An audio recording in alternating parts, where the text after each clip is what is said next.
Good morning, नमस्कार, आदाब। आज जो हम बात करने वाले हैं वो बात करेंगे level stand syllabus. Level stand का सिलेबस क्या है? Rajasthan level stand. इसमें क्या है, सिलेबस में हमारा जो केमिस्ट्री का पोर्शन है 100 नंबर का पेपर होगा। 2 पेपर होंगे, एक राजस्थान जीके वाला होगा और एक होगा सब्जेक्ट वाला। सब्जेक्ट वाले में फिजिक्स, केमिस्ट्री और बायोलॉजी 3 पोर्शन होंगे, 100 क्वेश्चन आएंगे। तो हम बात करते हैं 100 पोर्शन में से केमिस्ट्री का कितना पार्ट आएगा। तो केमिस्ट्री के क्वेश्चन देखेंगे हम, तो हमारे केमिस्ट्री के क्वेश्चन आएंगे 32, 35 या 25, क्योंकि ज़्यादातर वेटेज हमारा बायोलॉजी का रहता है। तो हमारे क्या 25 क्वेश्चन आएंगे और एक क्वेश्चन क्या 2 नंबर का होगा। तो 25 क्वेश्चन आते हैं तो 50 नंबर के, 30 आते हैं तो 60 नंबर के, और 35 अगर आते हैं तो 70 नंबर का वेटेज आएगा केमिस्ट्री का। मिनिमम 25 क्वेश्चन आएंगे, मैक्सिमम 35 हो सकते हैं। बाकी अगर वेटेज निकालें तो 30 क्वेश्चन हमारे केमिस्ट्री से बिलोंग करेंगे। तो 35 जो क्वेश्चन हैं वो हैं बायोलॉजी के। बायोलॉजी का वेटेज क्या सबसे ज़्यादा रहता है। तो हम जो आज डिस्कस करने वाले हैं वो ओनली सिलेबस डिस्कस करेंगे। राजस्थान लेवल स्टैंड का सिलेबस क्या है, तो डालेंगे राजस्थान लैब असिस्टेंट सिलेबस।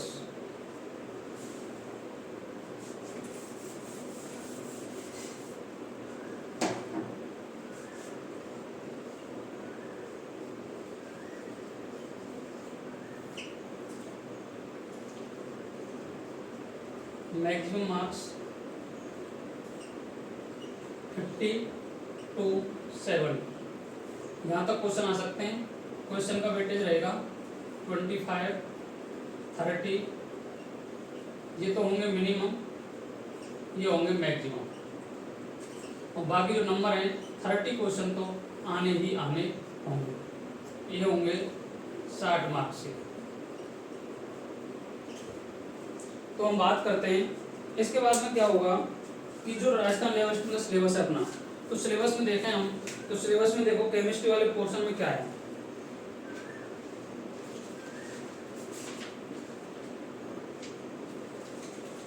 देखो राजस्थान लेवल स्टैंड रसायन विज्ञान सीनियर सेकेंडरी स्तर का ज्ञान, अर्थात इसमें 11-12 की जो केमिस्ट्री है उससे आपको क्वेश्चन पुट अप होंगे। तो 11-12 का नाम लेकर के क्वेश्चन हमारे पीएमपी टाइप के क्वेश्चन इसमें बिलोंग करते हैं। तो हमारे सबसे पहले जो टॉपिक दे रखा है वो दे रखा है periodic table and atomic properties. अब पीरियोडिक टेबल में क्या होता है कि उसके सारे हम रूल्स वगैरह पढ़ेंगे कि पीरियोडिक टेबल आए कहाँ से, उसका जैसे उसमें एक क्वेश्चन है हुंड्स वाले हैं, पाउली का अपवर्जन है, N+L नियम है, आदि से कैसे इलेक्ट्रॉन भरे जाते हैं। अर्थात इसमें है fundamental particles of an atom, electron, proton, neutron. दूसरा टॉपिक है रदरफोर्ड न्यूक्लियर मॉडल, अर्थात रदरफोर्ड का नाभिकीय मॉडल। तीसरा है क्वांटम नंबर्स। क्वांटम नंबर्स में हम सब पढ़ेंगे ये। फिर इसमें क्वांटम नंबर्स में है पाउली का अपवर्जन नियम, पाउली एक्सक्लूजन प्रिंसिपल। फिर उसके बाद आवभाव पढ़ेंगे। उसके बाद type of orbital. Type of orbital पढ़ेंगे, एस किस प्रकार का होता है, जैसे गोलाकार होता है, राउंड शेप का, स्फेरिकल। पी कैसा होता है, डमलाकार होता है। डी डबल डमलाकार होता है। एफ ब्लॉक पतंग के आकार का होता है, जैसे तितली की पतंग होती है उस आकार में होता है। उसके बाद में हम हुंड का नियम पढ़ेंगे जिससे इलेक्ट्रॉन भरे जाते हैं 2n²। आधुनिक आवर्त सारणी पढ़ेंगे जो एटॉमिक नंबर पर बेस्ड है। उसके बाद में पढ़ेंगे हम परमाणु गुणधर्म में परिवर्तन, जैसे आकार, आयनन विभव, इलेक्ट्रॉन बंधुता, विद्युत ऋणता आदि आदि हम इस चैप्टर में पढ़ेंगे। अर्थात मैं कहने का मतलब यह है कि जो 11th क्लास में आपके एटॉमिक स्ट्रक्चर और जो पीरियोडिक टेबल वाले चैप्टर दे रखे हैं 2 और 3, उन चैप्टर को कंप्लीट करेंगे और उसमें से कम हमारे 2 से 3 क्वेश्चन बनेंगे ही बनेंगे, क्योंकि एक तो इन पे बनता है आवभाव, हुंड्स, N+L नियम। फिर उसके बाद दे रखा है सेकंड यूनिट। सेकंड यूनिट हमारी है S and P block. S and P block के हम एलिमेंट्स को समझेंगे पहले, तो एलिमेंट्स क्या होते हैं।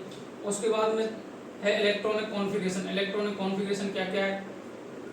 इसके बाद में है ऑक्यूरेंस, प्राप्ति। एस और पी ब्लॉक के जो एलिमेंट्स हैं वो कहाँ कहाँ से प्राप्त किए, जैसे एल्कली मेटल हैं, कुछ एल्कली अर्थ मेटल हैं। इसके बाद में थर्ड है ऑक्सीडेशन स्टेट। ऑक्सीडेशन स्टेट निकालेंगे कि +1 में रह रहा है, +2 में रह रहा है, +3 में रह रहा है। जैसे एल्कली मेटल है तो +1 में जाना पसंद करती हैं, एल्कली अर्थ मेटल +2 में जाती हैं। उसके बाद है भौतिक एवं रासायनिक गुणधर्म, trends and physical and chemical property. Physical properties क्या है इनकी, केमिकल प्रॉपर्टीज क्या है, कौन लिक्विड है, कौन गैस है, कौन सॉलिड में पाया जाता है, ये समझेंगे इसमें। उसके बाद है इनर्ट पेयर इफेक्ट, अक्रिय युग्म प्रभाव, अर्थात इनर्ट गैस का जो कॉन्फ़िगरेशन है वो किस किस में पाया जाता है ये समझेंगे। उसके बाद थर्ड यूनिट अपनी केमिकल इक्विलिब्रियम, रासायनिक साम्य, ये भी 11 का चैप्टर है। इसमें पढ़ेंगे फिर साम्य को प्रभावित करने वाले कारक, फैक्टर्स अफेक्टिंग इक्विलिब्रियम। इक्विलिब्रियम को कौन कौन से, जैसे सांद्रता क्या करती है, अभिकारक का नेचर क्या करता है, प्रोडक्ट क्या बनेगा, ताप का क्या प्रभाव पड़ेगा, आदि आदि समझेंगे इसमें। उसके बाद समझेंगे हम इसमें उत्क्रमणीय अभिक्रियाएं एंड अनुत्क्रमणीय अभिक्रियाएं, रिवर्सिबल एंड इरिवर्सिबल रिएक्शन। अर्थात रिवर्सिबल में क्या है, जैसे रिएक्टेंट से प्रोडक्ट बनता है, प्रोडक्ट से रिएक्टेंट बनने की जो रेट होती है वो बराबर होती है। लेकिन जो इरिवर्सिबल रिएक्शन होती है उनमें क्या होता है, जैसे रिएक्टेंट से प्रोडक्ट बनता है लेकिन प्रोडक्ट से फिर दोबारा रिएक्टेंट नहीं बन सकता, अर्थात ऐसी अभिक्रिया इरिवर्सिबल रिएक्शन कहलाती है। इनके बारे में पढ़ेंगे, कौन सी रिएक्शन जो रिवर्सिबल है, कौन सी रिवर्सिबल नहीं है, अर्थात इरिवर्सिबल है। उसके बाद में इसमें है रासायनिक साम्य के नियम, लॉ क्या क्या है, लॉ ऑफ मास एक्शन वगैरह, ये उनके बारे में पढ़ेंगे। उसके बाद है लीचाटालीय प्रिंसिपल, लीसाटालीय प्रिंसिपल पढ़ेंगे कि ताप का क्या प्रभाव पड़ता है, दाब का क्या प्रभाव पड़ता है, अर्थात किसी की कमी कर रहे हैं, किससे बढ़ा रहे हैं, उसमें क्या ये लीसाटालीय प्रिंसिपल काम करता है। उसके बाद हमारी जो फोर्थ यूनिट है वो है आयनिक इक्विलिब्रियम। आयनिक इक्विलिब्रियम में हम mainly acid and base, strong acid strong base, weak acid weak base, अर्थात इनकी कॉम्बिनेशन के बारे में पढ़ेंगे, पीएच के बारे में पढ़ेंगे, बफर सॉल्यूशन के बारे में पढ़ेंगे, और अम्ल क्षार अनुमापन, अर्थात अम्ल क्षार को कैसे नापते हैं, अर्थात इनकी पीएच को कैसे नापा जाता है, इसके लिए ये बात करेंगे। अर्थात एसिड बेस टाइट्रेशन जो हमने की है, बीएससी में की है, लेवल 12 में आ जाती है। उसके बाद देखेंगे हम जो 5वीं यूनिट है वो है गैसियस स्टेट। गैसियस स्टेट में क्या होगा कि गुणधर्म क्या है गैस की, गैस क्या, कैसे गैस को हम डिफाइन करें। तो गैस में देखो, एक तो बॉयल्स नियम है, एक चार्ल्स है, एक गैलुसेक है, एक आवागाद्रो है, फिर आदर्श गैस समीकरण है, आइडियल गैस इक्वेशन। उसके बाद में डाल्टन का नियम क्या है, डाल्टन्स लॉ। उसके बाद में है ग्राहम विसरण का नियम, ग्राहम लॉ ऑफ डिफ्यूजन। उसके बाद है काइनेटिक थ्योरी ऑफ गैसेस, गैसों का अनुगतिक सिद्धांत, एवरेज मास, औसत वेग, अनुगत, मतलब उसमें क्या 3 तरीके के होते हैं, वेलोसिटी, मोस्ट वेलोसिटी क्या होती है, इनके बारे में पढ़ेंगे। फिर यूनिट 6 दे रखे लिक्विड स्टेट, अर्थात द्रव अवस्था क्या क्या होती है। द्रव अवस्था की देखो प्रॉपर्टीज ऑफ लिक्विड्स, कि द्रव के क्या क्या गुण होते हैं, द्रव में कैसा गुण पाया जाता है, आयतन कैसा होता है, आकार कैसा होता है, श्यानता कितनी होती है, विस्कोसिटी बोलते हैं उसको। उसके बाद है वाष्प दाब, वेपर प्रेशर, वाष्प द्वारा डाला गया है दाब ही वाष्प दाब कहलाता है, ये पढ़ेंगे, ये हमारा सॉल्यूशन चैप्टर में भी है, तो वाष्प दाब पढ़ेंगे। उसके बाद है सरफेस टेंशन, अर्थात सरफेस पर कितना टेंशन लग रहा है, F/A, P = F/A, surface tension के बारे में बात करेंगे। उसके बाद विस्कोसिटी के बारे में बात करेंगे, विस्कोसिटी किसकी ज़्यादा होती है, शहद की ज़्यादा होती है, पानी की ज़्यादा होती है, या सरसों के तेल की ज़्यादा होती है, या फिर अलग अलग तरीके से अरंडी का तेल होता है, इनके अलग अलग की विस्कोसिटी का नेचर देखेंगे, किसका ज़्यादा होता है, किसका कम होता है। अर्थात बहने के गुण में जो रुकावट होता है, बहने का गुण होता है, वो कहलाती है श्यानता। उसके बाद हमारा जो 12th का पोर्शन है वो है सॉलिड स्टेट। सॉलिड स्टेट से क्वेश्चन पिछली बार भी आया था, एक AGBR वाला, कौन सा दोष दर्शाता है, फ्रैंकल और शॉर्टी, तो इसमें बहुत ऑप्शन आएगा, तो इससे क्वेश्चन बनता ही बनता है, 1-2 क्वेश्चन बनेंगे। तो प्रॉपर्टी ऑफ सॉलिड्स, ठोस कौन कौन से कैसे पाए जाते हैं, कौन कितने प्रकार के होते हैं, क्रिस्टलीय होता है, अक्रिस्टलीय होता है, क्रिस्टलाइन एंड एमोर्फस, फिर इनके गुणधर्म है कि किस में क्या क्या गुणधर्म पाए जाते हैं। उसके बाद ठोसों को वर्गीकरण जो मैंने बता दिया आपको, फिर पैकिंग ऑफ क्रिस्टल्स, फिर एक यूनिट सेल इन दियर टाइप्स, जैसे SCC, BCC, FCC, SCC, अर्थात जितने भी टाइप के होंगे वो पढ़ेंगे हम इसके बाद में। फिर है पैकिंग ऑफ क्रिस्टल्स, सामान्य आयनिक यौगिक संरचना, structure of simple ionic compounds, NaCl की स्ट्रक्चर क्या है, CaCl की क्या है, ये समझेंगे इसमें हम सामान्य। और फिर है डिफेक्ट्स इन क्रिस्टल्स, फ्रैंकल और शॉर्ट की, जिससे आपको क्वेश्चन पिछली बार मिला था AGBR का, तो ये समझेंगे हम। फिर है सॉल्यूशन, सॉल्यूशन मैंने करा रखा है कंप्लीट 0 to Z तक करा रखा है। इसमें देखो ब्लैक और बिलियन, ब्लैक क्या होता है, ब्लैक क्या होता है, बिलियन क्या होता है, ये मैंने बता रखा है, ये चैप्टर है इसमें, ये यूनिट में डाल रखा है। उसके बाद में concentration of solution, molarity, normality, formality, percent weight by weight, mole fraction और percent weight by weight. Type of solution, solution के टाइप, विलियन प्रकाशीय विलियन, द्रव विलियन, ठोस विलियन, ये कैसे बनाएंगे हम। अर्थात जो एक 9 जो होते हैं जिसमें ठोस विलायक होता है, ठोस विलय होता है, ठोस विलायक, द्रव विलय, ठोस विलायक, गैस विलय आदि आदि को समझेंगे। जो टेबल दे रखी है ना वो समझेंगे हम उसमें। उसके बाद राउल्ट का नियम, जो वाष्पशील और अवाष्पशील दोनों द्रवों के लिए लागू होता है वो पढ़ेंगे।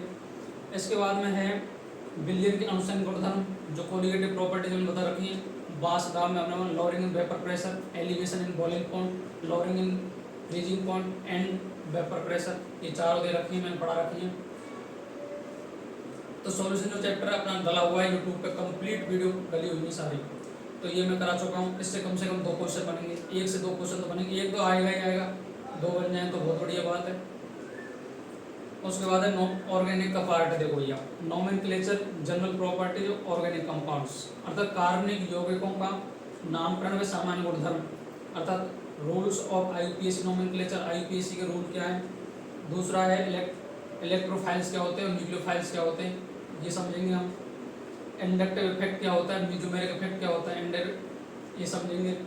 उसके बाद में टाइप ऑफ रिएक्शन, कौन कौन से टाइप के रिएक्शन होते हैं। देखो सब्स्टिट्यूशन होता है, सब्स्टिट्यूशन का मतलब होता है जैसे कोई भी रिएक्टेंट है, जैसे RX है, इस पर कोई बाई अटैक कर दे तो R बाई तो जुड़ जाए R से और X को कर दे रिप्लेस, तो सब्स्टिट्यूशन कहलाता है। उसके बाद है एडिशन रिएक्शन, एडिशन रिएक्शन हमेशा डबल बॉन्ड वाले देते हैं, क्योंकि सिंगल बॉन्ड वाला देखा कहाँ से, तो एडिशन रिएक्शन देंगे, अर्थात असंतृप्त हाइड्रोकार्बन द्वारा एडिशन रिएक्शन दी जाती है, ये हमेशा याद रखोगे आप। उसके बाद है resonance, hyper conjugation, steric effect, ये समझेंगे। उसके बाद है आइसोमेरिज्म, स्ट्रक्चरल एंड स्टीरियो, अर्थात संपूर्ण आइसोमेरिक त्रिविम समावित प्रणीयम को। तो 9 यूनिट हो गई है। 10वीं यूनिट है लास्ट अपनी हाइड्रोकार्बन्स। हाइड्रोकार्बन्स क्या होते हैं भैया, हाइड्रोकार्बन देखा definition, type of hydrocarbons, alkene, alkyne और एरीन। और फिर उसके बाद है हाइड्रोकार्बनों का विरचन, अर्थात हाइड्रोकार्बन की प्रिपरेशन कैसे बनाता है हाइड्रोकार्बन्स को, एल्कीन कैसे बनाएंगे, एल्कीन कैसे बनाएंगे, एल्काइन कैसे बनाएंगे, ये समझेंगे। उसके बाद में फिर है फिजिकल प्रॉपर्टी, तो फिजिकल प्रॉपर्टीज क्या होती हैं उनकी, एल्कीन में कौन से गुण पाए जाते हैं और एरिन में कौन से पाए जाते हैं, एल्कीन में कौन से पाए जाते हैं, एरिन एल्काइन में कौन कौन से पाए जाते हैं। फिजिकल प्रॉपर्टी, कौन सॉलिड है, कौन गैस है, कौन वो है, किसका बॉइलिंग पॉइंट क्या होता है, किसका मेल्टिंग पॉइंट क्या क्या होता है, ये सारी बातें करेंगे डिटेल से। उसके बाद है रासायनिक गुणधर्म, अर्थात इनकी एल्कीन की जो केमिकल प्रॉपर्टीज है ये क्या क्या है। अर्थात मैं कहूँ कि जो मेन चैप्टर है, जो 11-12 के मेन चैप्टर हैं वो हमारे कंप्लीट इसमें कंप्लीट होंगे। तो हमारा केमिस्ट्री का जो पोर्शन है वो हमारे क्वेश्चन आपको मैंने बता ही दिया, 25 से 30 बनेंगे, 35 तक जा सकते हैं। बाकी जो मेनली फोकस है अपना, ओनली 30 क्वेश्चन बनेंगे और 30 क्वेश्चन में 10 यूनिट दे रखी है। तो पर्टिकुलर यूनिट से देखो 30 क्वेश्चन है, मान के चलो 30 क्वेश्चन है और एक क्वेश्चन है 2 नंबर का, तो 60 नंबर के क्वेश्चन हो गए। 60 नंबर क्वेश्चन में से हमारी यूनिट है भैया 2 यूनिट हैं अपनी 10 और क्वेश्चन है 30। तो एक क्वेश्चन से 3 क्वेश्चन, एक यूनिट से 3 क्वेश्चन बनने की संभावना है पूरी। परंतु क्या है, हमारी जो यूनिट है इनमें जैसे सॉलिड स्टेट है, इससे 2 क्वेश्चन बनेंगे ही बनेंगे। सॉल्यूशन चैप्टर इससे बनेंगे। केमिकल इक्विलिब्रियम देखने में बहुत सरल है लेकिन क्वेश्चन बहुत ही लेवल के बढ़िया आते हैं इसके, वो इससे क्वेश्चन बनेगा ही बनेगा। गैसेस से बनेंगे, बॉयल्स का नियम क्या है, चार्ल्स क्या है, गैलुसिक क्या है, इनके नियम बनेंगे। उसके बाद हाइड्रोकार्बन में से बनेंगे ही बनेंगे, इनके फॉर्मूले पूछ लेता है, जैसे एल्केन का फॉर्मूला क्या है, एल्कीन का क्या है, एल्काइन का क्या है, एरिन का क्या है, आदि आदि। तो हम इन सारी बातें बहुत डिटेल से करने वाले हैं। 11th स्टैंडर्ड का जो सिलेबस है, मैंने केमिस्ट्री वाला आपके सामने पूरा सिलेबस जो है डिस्क्राइब कर दिया है। आपको एक एक चीज़ें बता दी है, कौन कौन से चैप्टर कहाँ से। अपने 11th-12th की जो NCERT बुक है उससे सारे क्वेश्चन बनेंगे, 100% शर्तियाँ बनेंगी। तो आपको मैं एक एक चैप्टर आसानी से समझाता चलूँगा, आप देखते चलेंगे, प्रीवियस ईयर के क्वेश्चन भी देखेंगे। बाकी क्वेश्चन बनते ही बनते हैं, क्योंकि सॉलिड स्टेट से और सॉल्यूशन से पिछली बार 2018 में 2 क्वेश्चन आए थे। एक तो आया था अनुसंग गुणधर्म क्या होते हैं, तो उसमें आया था विलय के आकार पर निर्भर करते हैं, विलायक के आकार पर निर्भर करते हैं, विलय के कणों की संख्या पर करते हैं, या सभी पर करते हैं। तो इसका आंसर है विलय के कणों की संख्या पर करते हैं। तो ऐसा क्वेश्चन शरतिया बनता है इसमें से।